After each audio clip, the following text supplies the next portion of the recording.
మీ ఏరియాలో ఏ type of exhibition పెట్టారో కామెంట్ చేసేయండి. Hi all, welcome back to మిసిక్ కోల్పిల్ల. సో మా ఏరియాలో అయితే శ్రీకాకుళంలో కాశ్మీర్ థీమ్ ఎగ్జిబిషన్ అయితే పెట్టారు. సో ఇవాళ మేమైతే ఇక్కడికి వెళ్ళాము అండ్ కొంచెంగా వీడియోస్ అయితే అప్లోడ్ చేస్తూ ఉంటానండి. ఫుల్ డీటెయిల్స్ అయితే ఇస్తాను.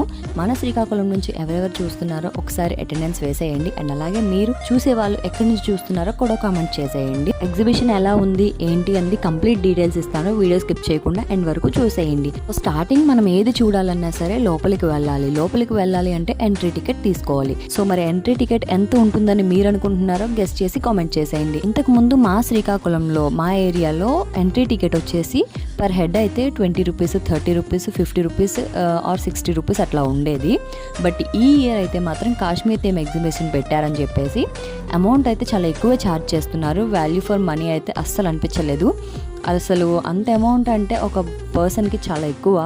100 రూపీస్ పర్ హెడ్ అంటే అసలు అందులో ఏముంటుంది. ఒక సినిమా టికెట్ కాస్ట్ అయితే ఛార్జ్ చేస్తున్నారు. సో నెక్స్ట్ కమింగ్ బ్లాగ్స్ లో అయితే ఇంకా ఇంట్రెస్టింగ్ బ్లాగ్స్ అయితే ఉన్నాయి. ఏ వీడియోస్ స్కిప్ చేయకుండా అన్ని చూసేసేయండి అండ్ వీడియో వస్తే లైక్ చేయండి. Do follow for more Srikakulam blogs. Thanks for watching.